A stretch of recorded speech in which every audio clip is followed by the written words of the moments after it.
Okay, hi, welcome everybody. Thanks for coming today and to the class on Diamond Cutter. And this week, I'm just getting my Heart Sutra loaded up here, is on again issues around karma and emptiness, which is sort of the overall theme of the wonderful course that we're doing here together.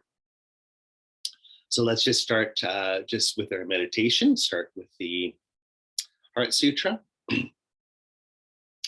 Homage to Professor Wisdom, the Blessed Mother. Thus I've heard at one time, Blessed One was dwelling in Rajgir and Mass Vulture's Mountain, together with the great assembly of monks and the great assembly of bodhisattvas. That time, the Blessed One was absorbed in the concentration of countless aspects of phenomena called profound illumination. That time, also, Spirit of Avalokiteshvara, the Bodhisattva, the great being, was looking perfectly at the press of profound perfection wisdom, looking perfectly also at the five aggregates being him of inherent existence. Through the power of Buddha, Venerable Shariputra said to Spirit of Avalokiteshvara, the Bodhisattva, the great being, how should a son of the lineage train who wishes to engage in the practice of profound perfection wisdom? Thus he spoke, and Spirit of Avalokiteshvara, the Bodhisattva, the great being, replied to Venerable Shariputra as follows. Shariputra, whatever son or daughter of the lineage wishes to engage in the practice of profound perfection wisdom should look perfectly like this. Subsequently, looking perfectly and correctly also at the five aggregates being empty of inherent existence. Form is empty, emptiness is form. Emptiness is none other than form, and form is also none other than emptiness. Likewise, feeling, discrimination, compositional factors, and consciousness are empty. Shariputra, like this, all phenomena are emptiness, having no characteristics, not produce and do not cease. They have no defilement, no separation from defilement. They have no decrease and no increase. Therefore, Shariputra, in emptiness, there's no form, no feeling, no discrimination, no compositional factors, and no consciousness. There is no eye, no ear, no nose, no tongue, no body, no mentality, no form, no sound, no smell, no taste, no tactile object, no phenomenon. There is no I element, so forth up to no mentality element, also up to no element of mental consciousness. There is no ignorance and no exhaustion of ignorance, and so forth up to no aging and death, no exhaustive aging and death. Likewise, there's no suffering, origin, cessation, or path, no exalted awareness, no attainment, also no non-attainment. Therefore, Shariputra, because there's no attainment, bodhisattvas rely on, in the mind abide in the perfection of wisdom. Their minds have no obstructions and no fear. Passing utterly beyond perversity, they attain the final nirvana. Also, all Buddhas reside perfectly in the three times, having relied upon the perfection of wisdom, became manifest complete Buddhas in state of unsurpassed, perfect, complete enlightenment. Therefore, the mantra of perfection of wisdom, the mantra of great knowledge, the unsurpassed mantra, the equal to the unequal mantra, the mantra that thoroughly pacifies all suffering, since it's not false, should be known as the truth. Mantra perfection wisdom is proclaimed. Tayatam Gadagata Paragata Parasamgati Bodhisoha. Shariputra, Bodhisattva, great beings, should train in the profound perfection of wisdom like this. Then the Blessed One arose from that concentration and said to Spirit of Avalokiteshvara, the Bodhisattva, the great being, that he'd spoken well. Good, O son of one, just like that, just as you have revealed. In that way, the profound perfection of wisdom should be practiced, and Tathagatas will also rejoice. When the Blessed One had said this, Venerable Shariputra, Spirit of Avalokiteshvara, the Bodhisattva, the great being, the entire circle of disciples, as well as worldly beings, gods, humans, demigods, and spirits, were delighted and highly praised what had been spoken by the Blessed One. Okay, great. So, excuse me. Let's now take a moment to do our 9-point breathing. And again, we can just do the visualization, or if you like, you can close your nostrils, one or the other. So of course, 3 breaths in through the left nostril, out through the right, getting rid of desirous attachment, switching over, breathe in 3 times through the one after the other, of course, through the right nostril, close it, breathe out through the left, getting rid of anger reactivity, and 3 deep breaths through both nostrils. Just very sort of calmly, evenly. And on the final inhalation, just hold your breath, put your mind, your breath and your prana just at your navel, a little bit below your belly button there, and hold it until it becomes uncomfortable, and then release.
Just as we're finishing up now, let's just start doing our visualization for our prayers. Visualizing ourselves seated in a wide open space here, like a vast empty plain.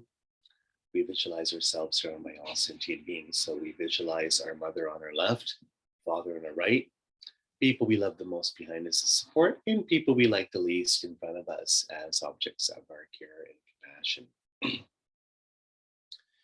And from there, sort of from our immediate sort of family and spirit family, so to speak, we can sort of move outwards in circles here, including people from all over the world, all different backgrounds, without exception. Everybody's here together. The whole natural environment or the animal realm, little tiny insects up to big mammals are all here. Spirit world is here as well, just all the different spirit beings from different parallel worlds and so forth. You think of the astral, ethereal, and elemental realms. And celestial beings, gods, demigods, and countless beings from lower states of rebirth, hungry ghost realm, sort of preta realm, and different hell realms as well.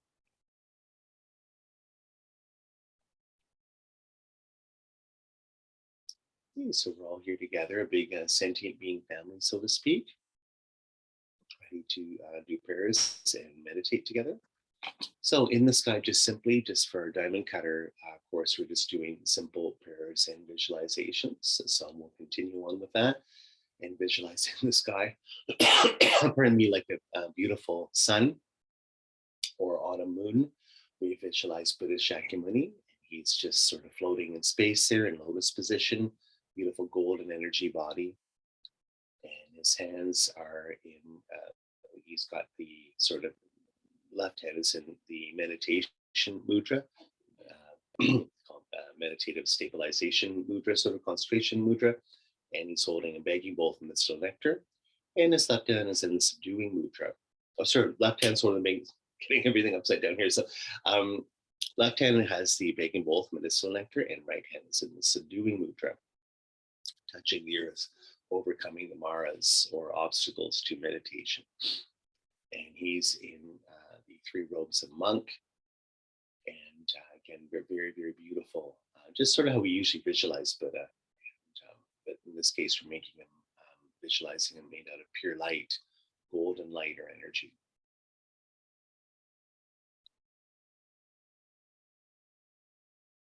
And at his heart, we visualize his higher angelic form.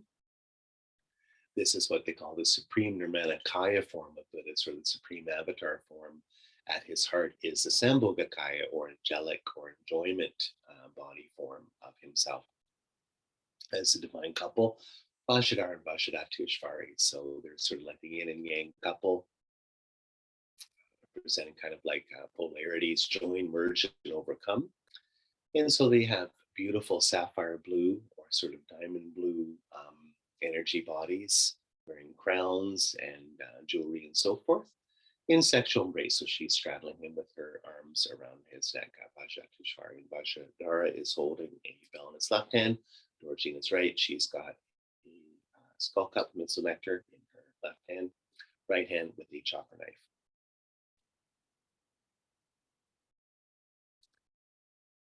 So these beautiful beings are in the sky like a sun, radiating beautiful light down to us. And we take refuge in the three jewels and set our intention on bodhicitta. I know sentient beings into we achieve enlightenment, go for refuge to Buddha, Dharma, and Sangha. I know sentient beings to achieve enlightenment, go for refuge to Buddha, Dharma, and Sangha. I know sentient beings to achieve enlightenment, go for refuge to Buddha, Dharma, and Sangha. Through the virtues we collect by giving other perfections, may we become a Buddha for the benefit of all. Through the virtues we collect by giving other perfections, may we become a Buddha for the benefit of all. Through the virtues we collect by giving and other perfections, may we become a Buddha for the benefit.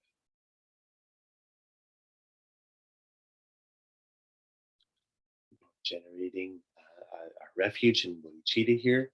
Let's visualize that we get blessing energy, purification blessing energy from Buddha Shakyamuni. So first of all, white lights and nectars are coming down from his heart.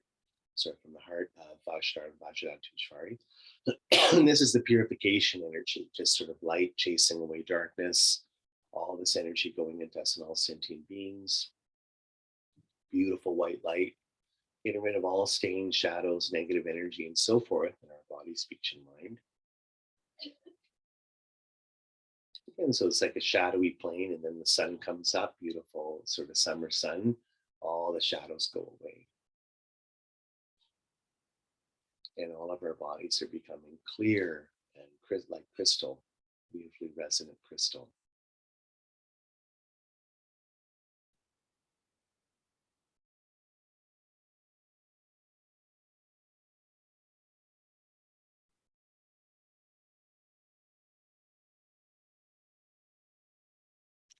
Now the lights change, it's sort of golden light sunlight coming down. And this is the empowerment energy or blessing energy, transforming our minds from a negative state to a positive one.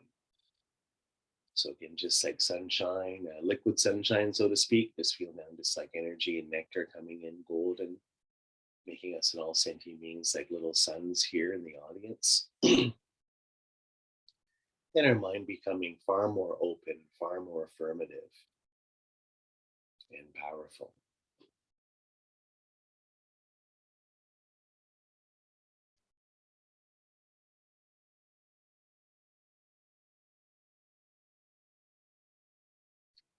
Now the sun, just like a little plant growing in the sun here, little vine going up the tree in the sunlight.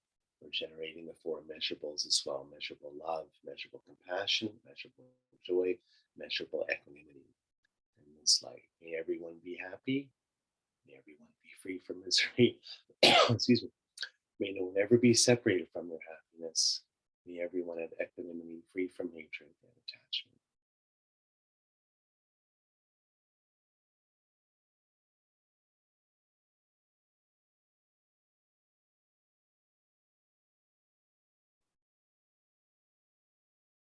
Okay, so love, compassion, joy, and equanimity in our hearts now. And now doing the 7 limb practice. We're going to make our practice Buddhist here: prostration, offering, confession, rejoicing, requesting all holy beings to stay, to teach, and dedication. So again, prostrating with respect to Buddha Shakyamuni, representing the merit field of all holy beings or light beings, acknowledging the sacredness of Buddha as well as that Buddha and ourselves on an ultimate level are the same thing. So it's prostrating to your own divinity, shared divinity here. Opening our heart with generosity here, forgiving. Let's radiate out billions of flowers in all directions.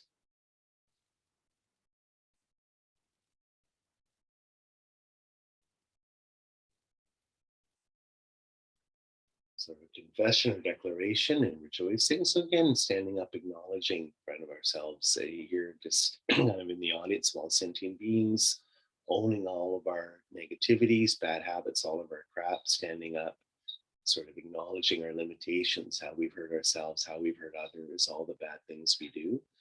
And again, just sort of saying we are on a path of self-overcoming here. We're going to let all this go, outgrow it, make it good, make it better, make up for what we've done, to sort of turn over a new leaf on our path of self-perfection here.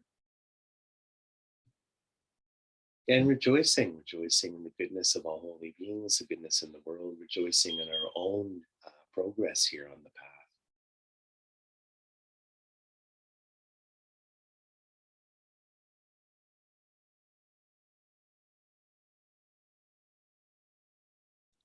And asking Buddha Shakyamuni and all holy beings to stay and to guide and to teach us, so we can just feel this is always represented where we send up, sort of offer up a square white line throne for the Buddhas to sit on. This idea of like putting out a space in our life, a chair to please come visit me, be with me. Same thing. And a golden 8-spoke Dharma chakra we send up. So please continue to teach us and to guide us. Be with us always and always guide us. Be the light in the darkness of our lives.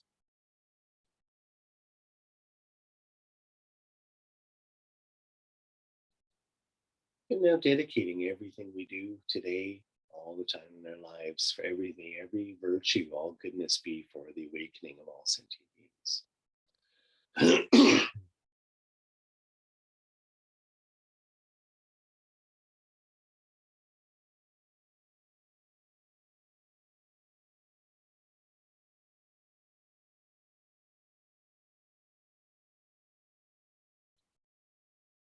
Okay, so final offering here again, opening our heart, holding a purified universe, and the mandala offering here at our hearts, offering all beautiful good things to the merit field here to Buddha Shakyamuni.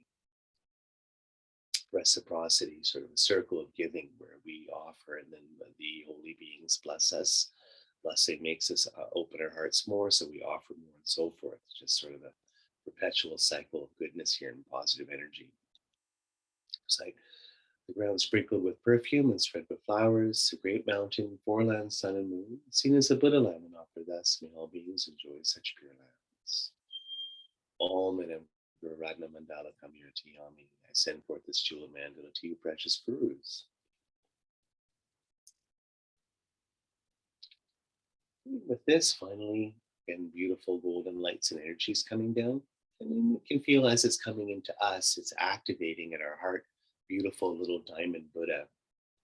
It's very small, about the size of a sunflower seed or so. At your heart, representing your root mind, your most subtle mind. And again, the emptiness quality of this mind, and this mind meditating on emptiness. So, this being your Buddha nature, natural and developing Buddha nature, Tathagata Garbha. And this, you could say, is kind of like our divine spark within us, our divine light. The same thing as Buddha, the Buddhas, Buddha Shakyamuni. This is our Buddha nature. Buddha's mind is empty and meditating on emptiness, so are we in this case.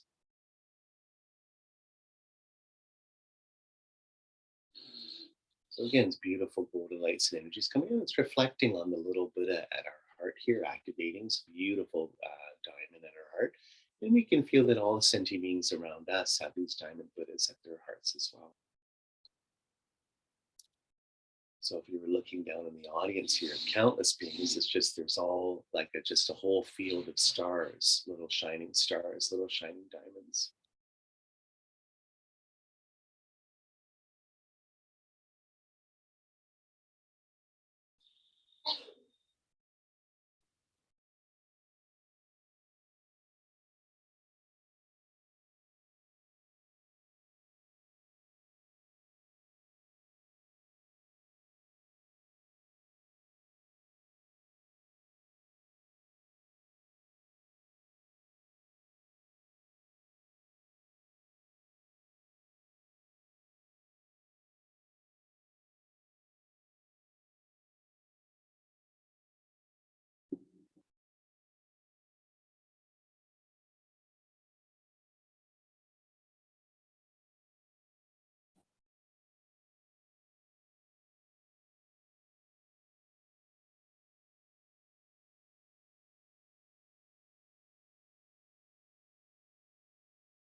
Okay, so now let's visualize Buddha Shakyamuni in the sky.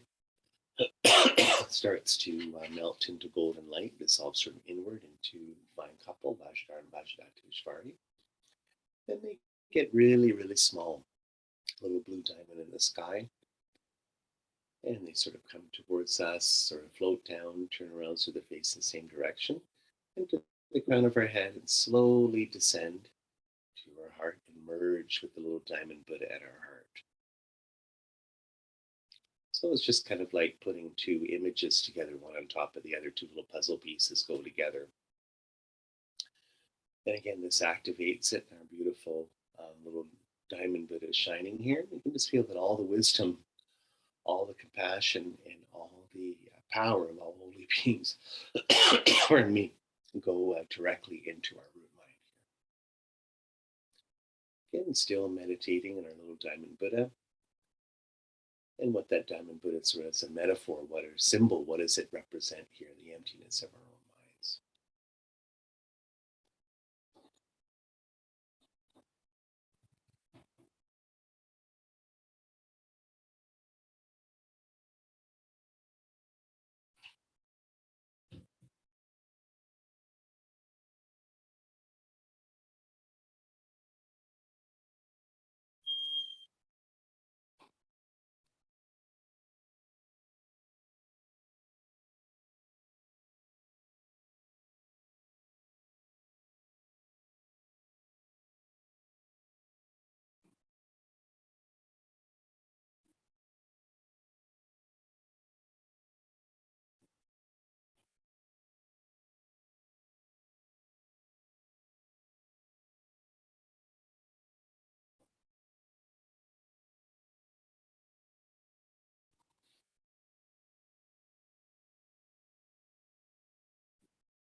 So just as we're focusing in our little diamond Buddha, just think to ourselves this our little diamond Buddha at our heart here.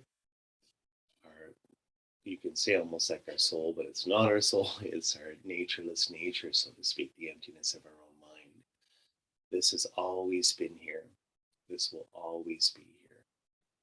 This is the bridge, the link, the continuity, the thread between ourselves as enlightened beings, as normal people, and as enlightened beings, as Buddhas. This is the highway along which we'll walk to enlightenment. This is here at each moment, all the way till we're enlightened. And we're enlightened, it'll still be here when we're a Buddha, the emptiness of our own mind.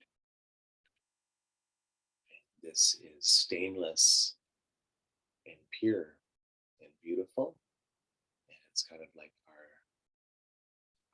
family heirloom sentient beings, our sort of divine inheritance. It's always been there, the divine spark, that light.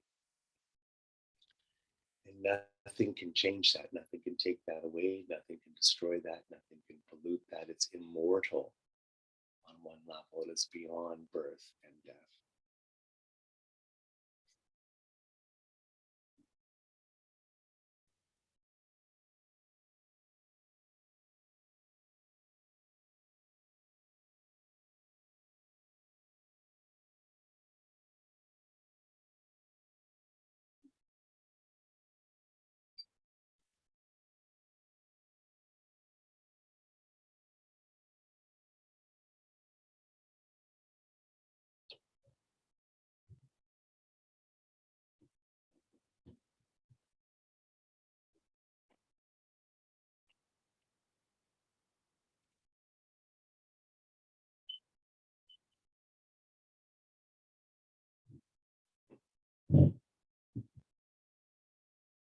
Okay, so coming out of meditation here.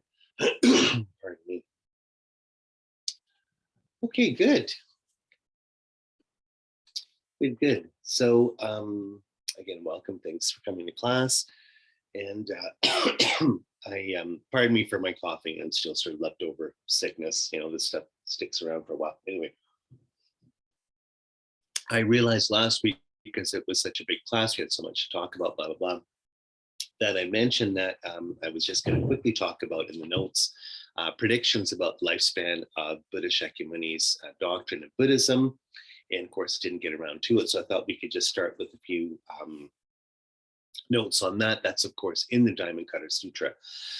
So this, when we're talking Buddhism, it's interesting. We're so used to seeing things in human terms, more from a Judeo-Christian Western viewpoint, that when you're doing this, it's very cosmic when we're talking Buddhism, all these different sort of periods, lifespans of things and so forth. So we talk about, in terms of aeons, or the sort of the duration lifespan of the universe before the universe is, they say, kind of like consumed in a fire, and then karmically another universe is born, this or that. So takes many, many, many, many beyond count aeons for all sentient beings to be enlightened.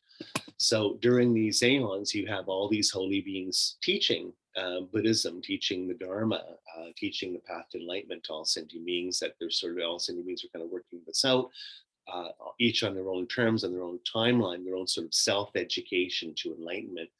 And so in these aeons, some are, sometimes you have Buddhists directly teaching. There's something like, quote unquote, Buddhism as a sort of a religion or a doctrine. Other times, none of them, there isn't. It's sort of a dark aeon where there's no official public teaching. Doesn't mean there's no Buddhas around. Of course, there's Buddhas running around teaching, but you might not have something called a religion called Buddhism. So, or whatever it's called, this kind of religion of path to awakening. So this one here, the aeon that we live in, the lifetime of this universe, is called a fortunate one, because there's 1,000 universal Buddhas coming in this particular aeon. So we're sort of on our we're kind of like the bad students failing high school over and over again because we're not showing up to class or smoking weed all the or whatever. And it's just like you have to keep repeating grade 7 5 times in a row or whatever. It just we're these kinds of sentient beings where we're stuck in this aeon. Well, we've got 1,000 Buddhas to study with. We're only on number 4. So no matter how bad we suck, we've got hundreds more coming to teach us. Anyway, that's always a little depressing. I mean, you don't want to be stuck in samsara that long, but let's just be honest, it's not very easy to get out of here. So we have all these Buddhas coming. So we're on the 4th Buddha, which is the Buddha that we all call Shakyamuni Buddha. But before Buddha Shakyamuni, there was some 3 previous Buddhas. So the first being Kruta Chandra, then Kalakamuni, and then Buddha Kasyapa, and then Buddha Shakyamuni, starting about 2,500 years ago. So what's interesting is, if you believe all these alternate timelines or, ancient astronaut, all these kind of funny videos about, old times before us humans here, that there were still civilizations on the earth or something. But basically, from a Buddhist cosmological point of view, there's been 3 previous Buddhas teaching a form of Buddhism here on the earth, getting enlightened in Bodh Gaya, India, and teaching human beings and people. So this goes back now. How long ago was this? Who knows? I don't know if you'd be able to find anyone that could tell you that. But Buddha Shakyamuni, it's been 2,500 years basically since he started teaching, and we're in the 4th, like in his doctrine of this 4th Buddha. Before that, there was even these 3 other doctrines. So my first teacher said, he always had these crazy cool stories. I don't know where he learned them. It might have been from Geshe Kelsang Gyatso Rinpoche, or he studied with Ajahn Chah and other famous Thai masters. They might have told him, but he always, in Kelsang Tarchan, this great story where he said that when Buddha Shakyamuni first started teaching students, he said, well, we have to go help. I might have mentioned this before, but we have to go help students from the previous Buddha, Buddha Kasyapa, who, they're still in meditation, they're kind of stuck. We have to sort of find these guys and help them get enlightened. They're almost there, but for whatever reason, they're kind of stuck in this one jhana state or something. So Buddha psychically knew where these students were. It's all these kind of yogis and yoginis in the mountains in India. And they're in these caves. You have to sort of go into the cave, this and that, and you have these, men and women in these deep jhana states, almost like mummies, like they're still alive in these deep jhana states. And Buddha comes with his student and, goes like waves in front of their face or something. And these yogis and yoginis wake up. They're like, oh my God, hey, wow. And Buddhas or the students are like, hey, and they're like, what's going on? And it's just like, well, we're here to teach. You need some more teachings. Just you're almost in enlightenment. Let me give you a hand here to push you right over the edge. And they all say, where's our teacher, Buddha Kasyapa? And Buddha Shakyamuni is like, he's been dead a long time now, dude. Like, you've been in here like 1,000 years meditating. So, he's gone. You'll have to see him in the Pure Lands. I'm the new Buddha. My name is Buddha Shakyamuni. Pleased to meet you. Hi, this is a new form of Buddhism. The world's changed in the last 2,000 years that you've been in this cave. So it's kind of interesting. So that's the different universal Buddhas that you get. So the new one, of course, coming as Buddha Shakyamuni's doctrine, our doctrine, Buddhism that we know and love, is kind of on the way out. The new one coming, of course, is the Buddha of loving kindness, Maitreya. So when they depict him, he's always in Dashita Pure Land, where all the universal Buddhas are. That is the Pure Land that they descend from. So they show Buddha Maitreya on a throne. So usually you have everyone seated Asian style on lotus position or sitting on the floor. This time Buddha Maitreya is like on a throne, almost like a Western king or something, that's showing that he's about to step into this world and into to teach. So we are in what they call Kali Yuga, or Dark Age. Sort of Buddhism takes in a lot of the sort of more Hindu understandings of time cycles. And so, of course, I like telling people that sort of the real translation of Kali Yuga is not just Dark Age, but it's age of quarrel, age of fighting. Everyone's fighting all the time. Everyone's arguing. You go on Twitter, you're fighting with everybody, fighting with your family, go on Facebook, fighting with this. I don't like this. I don't like you. Blah. And it's just like, wow, this is like the Kali Yuga age. So at Buddha, when he was teaching, we consider that sort of this period kind of like the golden age, where it was very easy to get enlightened. And so they always say at that time, if you had the amazing karma that you met Buddha Shakyamuni in person, you read all those sutras and the Pali sources, everyone gets enlightened just meeting the Buddha. They show up to one 15-minute class, he says, okay, watch your mind, everyone watch your breath, ding, and everyone gets enlightened. And God, how come it was so easy for those guys? They just show up and they're already in our hat. But it's the collective karma was so different back then. It was just way easier to get realizations. Whereas now in the sort of dark age or dark period, it's so much harder, and Dharma is sort of disappearing from the world. People's minds are a lot more materialistic, a lot more aggressive, a lot more ignorant, a lot more focused on desirous attachment and so forth. So it's very hard to meditate, hard to concentrate, hard to commit, hard to be disciplined. The times are more difficult. The energy is different in the world. So they do it like a gradation. I think out of 10, I can't remember, someone was telling me we're on number 7 going to number 8. So it's always like, hold on, the roller coaster is kind of like it's going to start picking up speed and things are going to get a lot worse, unfortunately. And what's interesting is as this period falls apart, once we get to the kind of like the Capita Monte or the crescendo of the orchestral movement, where it's so bad, at that point, it's kind of like the collective karma or energy. When we completely bottom out, at this point, where Buddhist Shakyamuni's doctrine is completely extinct in the world, the 5th universal Buddha will come, Buddha Maitreya. And Buddha Maitreya is almost going to be like this Christ-like figure, which is why, for instance, the whole Theosophical movement said that Maitreya and the second coming of Christ are the same thing, blah, blah, blah. I'll let you guys figure that out, or like it or not like it, or agree or disagree. But there's this idea that at that point, kind of in the karmic spiritual history of the world, this new Buddha will appear in India. And what's interesting is, what will Buddha Maitreya teach? He will teach loving kindness, love, that what we so dearly need in the world. And my teacher, Tarshan, also said that, pardon me, at that time in the world, it will be so horrible, there'll be so much violence in the world that it will be called what they call age of weapons. And I might have told you all this, guys, but this is like, it's kind of like bad karma porn or something. Like, we're just going on about like how bad the world gets and getting off and how horrible things get. But anyway, it at this point, it's sometimes you see in Chinese depictions of Maitreya where he's sort of the big, happy, laughing Buddha. There's pictures of like little statues. I remember this Chinese restaurant I always eat at in Kensington Market, Toronto. They had a big statue. This when you came in, it was a Buddhist vegetarian place that I really like, a little hole in the wall there on Augusta Street. But when you came in, oh, Maitreya is right here. And they have him with all children. All these kids are playing on things like this. So my teacher said, well, that in Chinese fiction, they say, well, you see that he's a Buddha of love and kindness with children. It's kind of like this positive thing. He loves children, children love him, everyone loves everybody, da, da, da.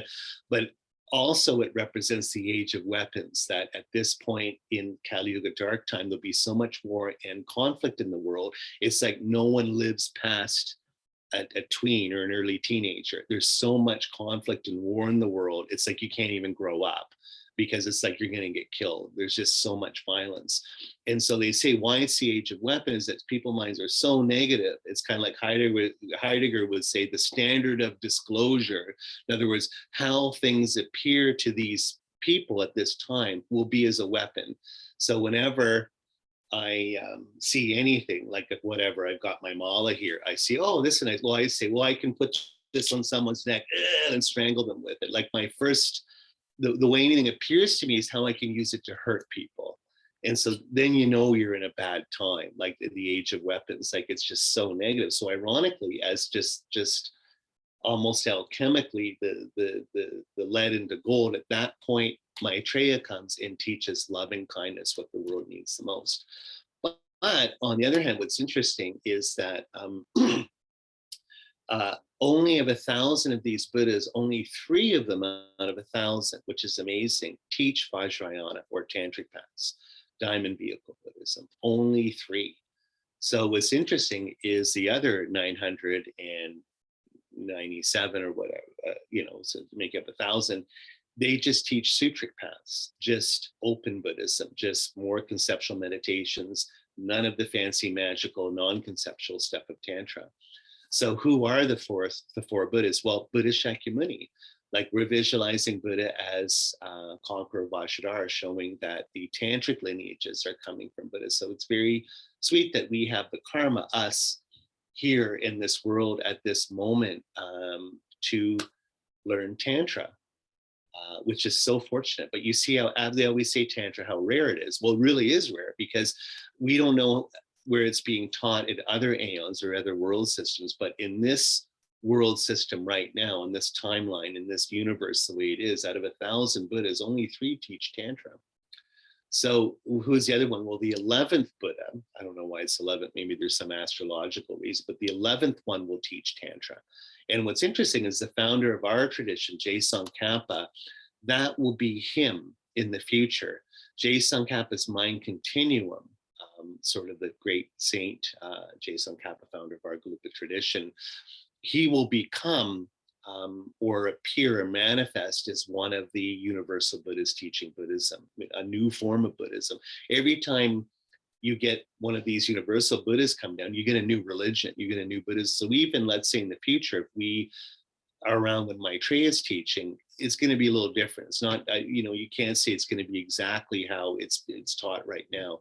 It's going to be a new form of Buddhism, a new doctrine. I'm sure it's going to be pretty similar, but anyway, because there is a path to enlightenment. But what I'm saying is it's a new sort of system. I mean, so the 11th Buddha, that Buddha, mind continuum of Tsongkhapa, our illustrious founder, he will teach Tantra, which is interesting, as Tsongkhapa was an absolute master of Tantra and writing commentaries on Tantra.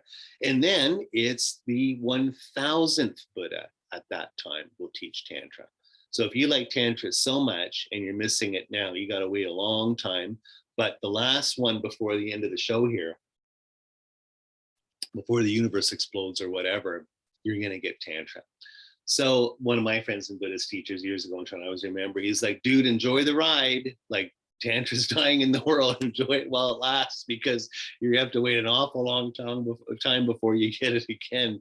This is kind of it. And I remember it's in one of Geshe Kelsang Gyatso Rinpoche's books. I don't know which one, where he said, Tantra, will die out in the world when all of a sudden it becomes popular. That it's in one of the tantras where Vajradhara says that's a sign when all of a sudden these very rare, very magical, very special teachings all of a sudden become completely public. And he said at that point, it's like an oil lamp. Before the oil runs out, flame gets really, really high, and then it goes out. So of course I'm not getting all cynical and negative here, but nevertheless, if you look where all of a sudden, like I always remember being in the Toronto airport 20 years ago, and there's a book by Dalai Lama where we talked about the death process, and there's all stuff on completion stage. And that was right beside People magazine on who's got the best Botox and how to lose weight or a diet in 30 days or whatever. And I'm like, oh my God. And right between these books, there's Tantra, and I can just buy it. All this, I don't understand what it is, but I'm just saying I can buy it with my Twizzlers and my Starbucks coffee and go on my plane to New York. It's just like, wow, something so unbelievably rare and secret is now more public. But great, because we have access to it. That's a good sign. But also, at the back of your mind, you're thinking, does that mean Tantra's on its way out? Like, in a sense, is it all going to disappear now, right? And then I have to wait many, many Buddhas until I get tantric teachings again, unless of course I go to the Pure Lands or have higher realization. So anyway, that's sort of where in this one last thing is that it's kind of interesting, but one of the reasons our tradition is called the Ganden tradition. Ganden is of course the Tibetan word for Tushita, land of bliss, land of sort of angels of bliss or whatever. This is the Pure Land of the 1000 Buddhas, as well as the Pure Land of the Buddha wisdom Manjushri. So at that time in the 1400s, one of the sort of great things that Tsongkhapa did, he did many great things in his life, but he and his students raised money and they refurbished a very famous statue of Buddha Maitreya in Lhasa. And they put a little crown on him and stuff. And at that time in the 1400s, Tsongkhapa was saying, already we're in Kali Yuga age, dark age. Like dark age might have started 1000 AD, but like we're already into it. So the point is let us bring Maitreya's Pure Land, again in Pure Land, here now. Let's act. We're going to be as good as Buddhists as possible to sort of make a Pure Land here now in the world, but also creating the karma for Buddha Maitreya to come. Like, as things fall apart, let's all be good Buddhists to make sure that we keep Dharma in the world, that even if Buddha Shakyamuni's doctrine dies away, we create the karma for Buddha Maitreya to come, right? Sort of, it is, I'm not saying it's apocalyptic thinking, like waiting for the next, the hidden Messiah or whatever to come. It's just creating the karma to always have Dharma in your life. So anyway, that's a long preamble here, but here are some of the predictions here of the lifetime of Shakyamuni Buddha's doctrine. So the golden age, the pure form of Dharma, will last 500 years after Buddha's passing. A shadow of it will last 1,500 years after that. So of course, with any of these prophecies, some of them contradict, like there's so many, there's these prophecies you get from Buddhas, like in the sutras. Then you get prophecies from our great Buddhist master, Guru Rinpoche Padmasambhava, who brought Buddhism to Tibet. Many prophecies in the Dharmas. I think from what a lot of Nyingma people say, most of them have come true already. Really interesting ones. And then there's even prophecies around the Bodhana Stupa. I think Tibetan Library of Works and Archives has a little book called, it might be them, I can't remember who put it out. It's a book from the 80s or something. We have it at the temple here, the Nelson Gompa, and it's something like called Prophecies or Stories of the Great Stupa. So it's all stories about how the Great Bodhana Stupa in Nepal and Kathmandu was made, but a lot of them have prophecies around the lifetime of Buddha's teachings are in that stupa or were made when the stupa was built. So they're in that book as well. Then you get all the prophecies about what's going to happen with the Kalachakra Tantra and the coming of Pure Land Shambhala, the Great Final War. That'll happen before that happens, before Buddha Maitreya's teachings come, blah, blah, blah. So you can spend your whole life running around collecting all these prophecies, trying to figure out what they all mean, interpret them, see how they all equal up. But these are the ones that are sort of in that Buddha Shakyamuni was talking about himself, where he's giving a prophecy about his own teachings and lifespan of his doctrine in the Diamond Cutter Sutra. So the first one here is basically the pure form of Dharma will last 500 years after Buddha's passing. A shadow of it will last 1,500 years after that. So if Buddha taught 2,500 years ago, pure Dharma lasted 500 years after that, and then a shadow of it is 1,500 years. So technically, by this prophecy, Buddhism's already over. I don't know if that's true, but it's kind of interesting. But it's a quote unquote shadow of that will last after. So by that account, we're in the shadow period of Buddhism. So the golden age, the kind of original Buddhism that we all know and love, was only lasted about 500 years after Buddha died or went into Parinirvana. Number two, the story of Aguimala. Buddha says his teaching will last 1,000 years. So that would be only to 500 AD. That's a great story. If you read Thich Nhat Hanh's Old Path, White Clouds, which is one of my favorite books, Life's Story of Buddha.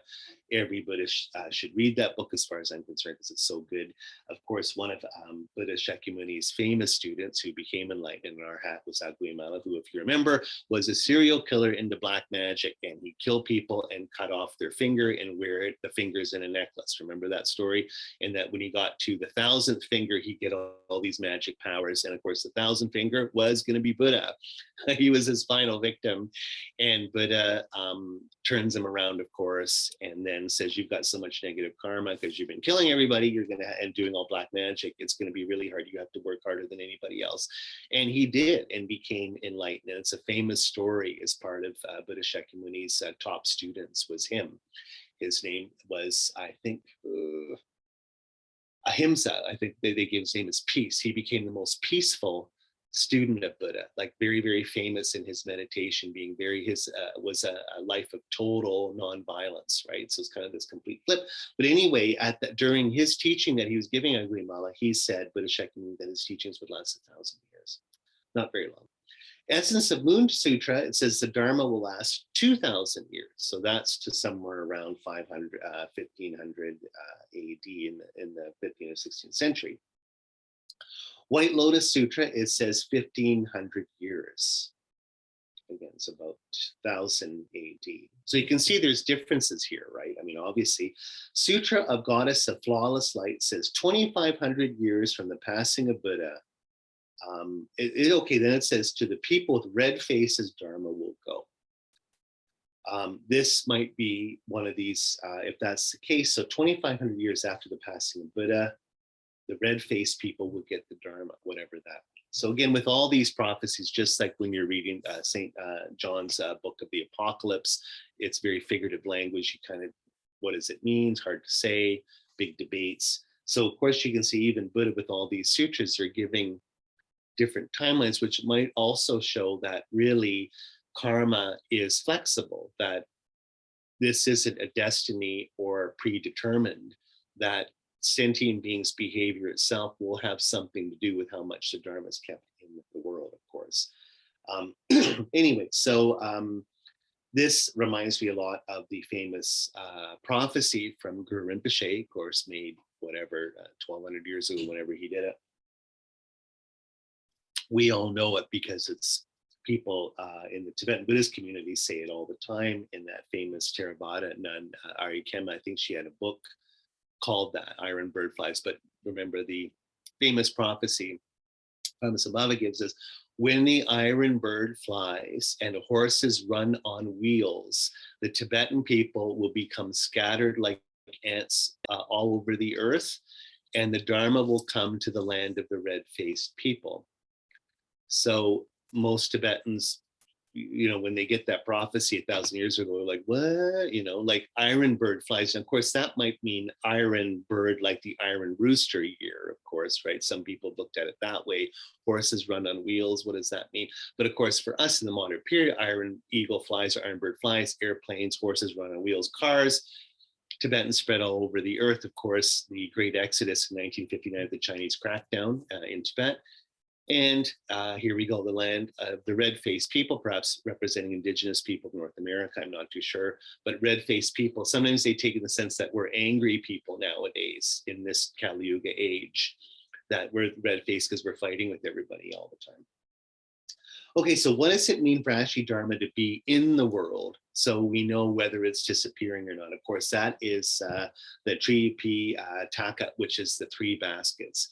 In other words, the three groupings of the teachings have to be taught and practiced. So what are the three baskets? In Tibetan, of course, is Dowa, Doding, Nungpa. So in other words, Vinaya, the Sutras, and Abhidharma.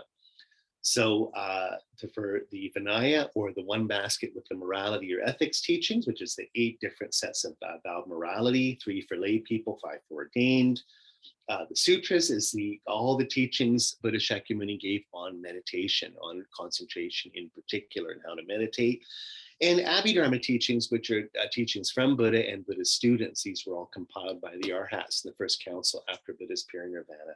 And that's the teachings on wisdom. So teachings on emptiness, non-self, cosmology. Abhidharma Kosha, for instance, from Vasubandhu, which we looked at when we were studying karma, that is a collection of all those topics that were in the third basket there. So in other words, what we like to say is also in the intermediate scope of LamRim, we call these the 3 higher trainings, okay, the 3 higher trainings. And that's the trainings on ethics or morality one way, but I think ethics is a better way, Buddhist ethics, meditative concentration or shamatha, and vipassana or superior seeing or wisdom training, in particular, wisdom realizing emptiness. So that is the path to enlightenment. How do you get enlightened? You practice those 3 things, the 3 things from the 3 baskets. You have to practice moral discipline. That's the number 1 foundation of all your Buddhist practice, is an understanding of karma. Karma gives you the merit to train your mind and to have enough virtue to get enlightened. So understanding of karma, so proper ethics, pure ethics. Now then you meditate. You need a concentrated mind of what they call tranquil abiding or calm abiding mind, 9th level, 9th abiding. And then your mind is no longer that of a normal human being. When you reach tranquil abiding, it is the same mind of God on the form realm, God level. You have total concentration without mental sinking, which is being tired or dull, or excitement, which is being distracting. That's the end point of the 3rd higher training, on the sutric training on concentration. And what do I do with that mind? I have moral discipline, which allows me to have a concentrated mind. I'm disciplined, I get mind tranquil abiding. Well, then I do vipassana, superior seeing. I'm seeing this sort of superior, higher nature of things, which is their emptiness, and that's wisdom.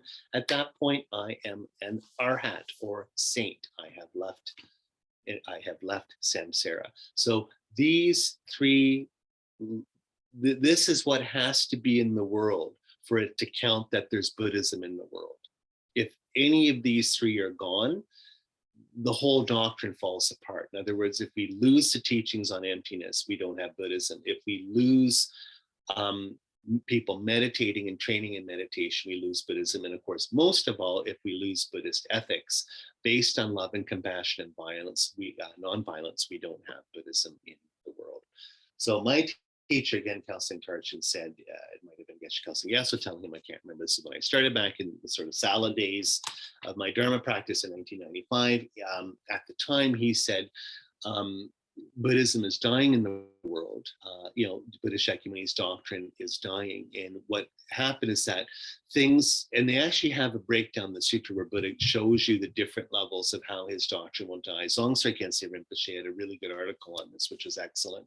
I can't remember where it is right now. But the point is what my teacher said is that Buddhism will only exist in symbolic form, which means everyone will have Buddhist statues, you'll have green Tara, tea cozies, I have a t-shirt with Buddha on it, whatever. I've got, on my iPhone, some little app that helps me meditate or this or that, or, every day I get little app shoots or Facebook, as Holiness Dalai Lama's saying of how to be a nice, compassionate person. But the point is that it's like an empty shell. No one's meditating and no one's getting enlightened. So what's left is just sort of a symbolic form of Buddhism. So that's what my teacher said, is that when we talk about Buddhism dying from the world, it's not necessary that you'll have some crazy dictatorship, which of course could happen and has happened in the past, but comes, burns all the Buddhist books, blows up all the Buddhist statues, and there's literally no physical trace of Buddhism in the world anymore. Like we don't even have access to it. What he was saying is that there'll be lots of Buddhism in the world, but no realizations or experience of the teachings. There'll just be sort of an empty cultural shell of Buddhism where people say, I wear, whatever, I've got my little mala on. I'm a Buddhist, I'm Matthew Richards, I'm a flight attendant and a Buddhist, but I don't meditate, I don't do any practice, I don't have any realizations. And so what happens then, especially with Tantra, where it's all experiential and a whispered ear, oral lineage of how it works, is that you'll have all the books of Buddhism, but no one will know what they really mean.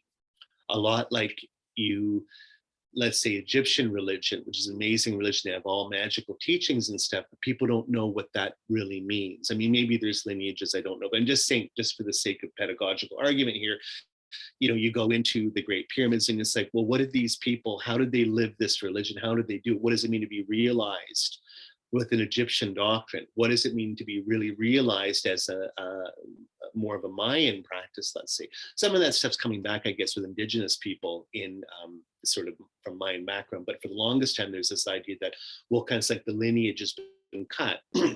Western people have killed everybody, burned all the books or something. We don't have access to those teachings anymore, right? So this happens. So it might not be the case in Buddhism where something dramatically will wipe it out. Of course, it'll just be that people stop practicing. So Rinpoche, our precious Guru Zazu Rinpoche mentioned the other day that Buddha said, well, that just like the lion, you can't kill the lion, he has no enemies, but the lion can die from bacteria or some kind of illness in the stomach. This is a quote from Buddha. Buddhism will not have external enemies destroy it. It's internally that people, the internal corruption, where people will start to misuse it, corrupt the teachings, or most of all, just quit and stop practicing. That's how Buddhism will die. So that's completely karmically determined on people's behavior when you think about it. So I always say, I always like listening to wisdom podcasts on wisdom publications. Highly recommend it, amazing teachings and stuff.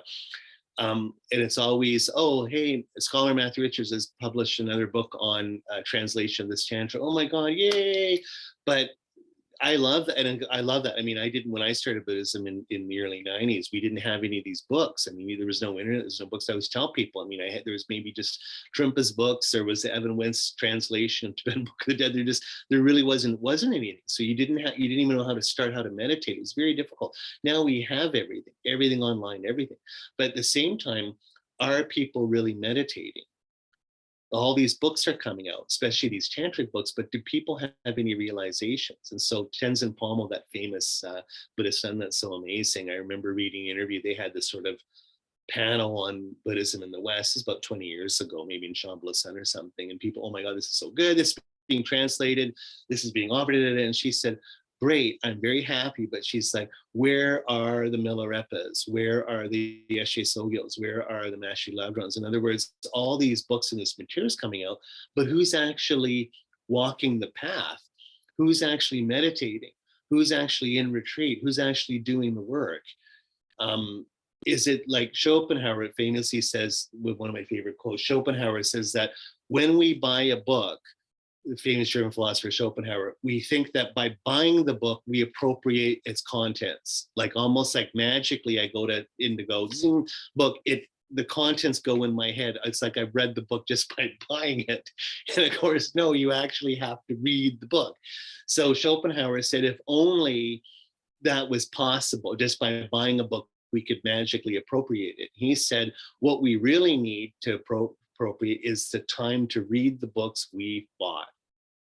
So it's the same thing here, is that we need the time to actually practice all these teachings of Buddhism that are so out there and available.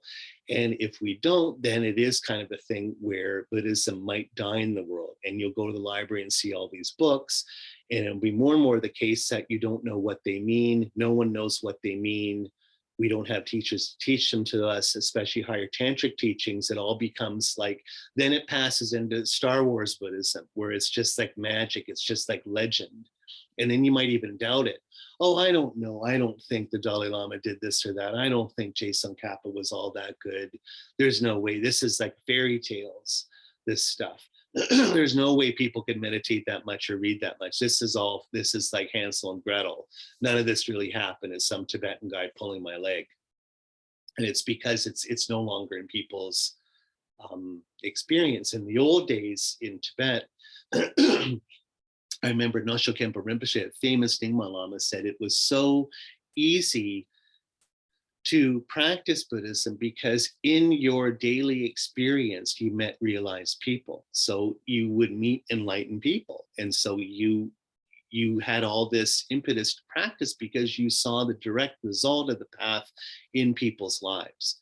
You would say, I know this is true and this works because my neighbor's doing it. Oh my God. And they're having these amazing realizations. So he gives the example. It's in, I can't remember the name of the book now. It's a Dzogchen book that he wrote, but it's in his beginning of the book. There's not, and I'll end on this. I just think to inspire people, but this would have been probably in the 1940s and 50s when he was younger, before he left in 59 too. But one of his teachers was this famous yogi that was always in retreat in a cave. And the cave was open. So as you'd walk by to go to the store or something, you could see him in the cave. Like he wasn't that hidden, right? And he was meditating towards the front of the cave. And what was interesting is a lot of times he'd be outside meditating or studying or something like that. So like, hi, Rinpoche. And what Rinpoche said, he was at such a high level, his body was translucent. It didn't cast a shadow. He was at this high tantric level where you could see through his body. So as you walk by, you're like, hey, Matthew, how's it going? It's like, hi, have fun at school. And it's like, you could see right through his body. So Nosho Khenpo Rinpoche, everyone's like, oh my God, wow. Like, what an amazing guy. Like, this really works. Like, he's been in retreat. Look, that's incredible. And so it makes you want to do that. You think, well, I know this tantric stuff really works because Bob down the street's doing it. He no longer casts shadow. I can see right through his body. That's crazy. That's amazing. Whereas with us, of course, this is just a fairy tale. I'm telling this story to you here now, and at the back of your head, you're probably thinking, yeah, wow, Is that really true? I don't know, you know. So if you're exposed to that kind of stuff in your life, it creates the faith where you really, really want to practice because you see that it's possible. So in Kali Yuga age, that's harder and harder now as Dharma is slowly disappearing from the world. And that's, of course, the sort of more sadder part from it. So the good thing is, just like the blind turtle putting his head through the ring on the ocean here, we've been so fortunate to receive these teachings, even as they're dying out in the world. And so what we have to do is do as much as we can while we have them. And if we do practice, of course, the law of karma is such, we will always have access to these teachings. The more we practice, we will always end up in a place where somehow, even against all odds, we will have access to them. Okay, so that's that. I didn't think that would take that long, actually. That was maybe the more apocalyptic part of my mind that took over there and wanted to talk about this. Does anyone have any questions? It's all good. Next week will be on emptiness and karma. I'm going to have to teach in person right before I drive down to the coast for work. I'll let everybody know in a few days when that is. So everything good? Yeah? Okay, good. So maybe that's kind of straightforward teachings and stuff. Okay, so let's just take a moment to dedicate here by the blessings of all holy beings, the truth of karma, the power of pure spirit intention, bodhicitta, may all of our dharma wishes be fulfilled and all sentient beings reach enlightenment. Let's also really dedicate, may we always practice the dharma we've been given. May we be the ones that do our best to keep the dharma in this world through our own study and practice and behavior, just as it's even dying out karmically in the big picture. May we be the ones keeping its light. It's kind of like the menorah for Hanukkah. We're keeping that sort of light going, or even in Diwali, we bring the light into inside the house, the sort of holiday, and keeping the light in the light of summer, almost keeping it in the winter time as the light inside our homes, inside our hearts. In the same way, may we always keep the dharma inside of us and pass this along to others. Okay, thank you so much. We'll just press stop here.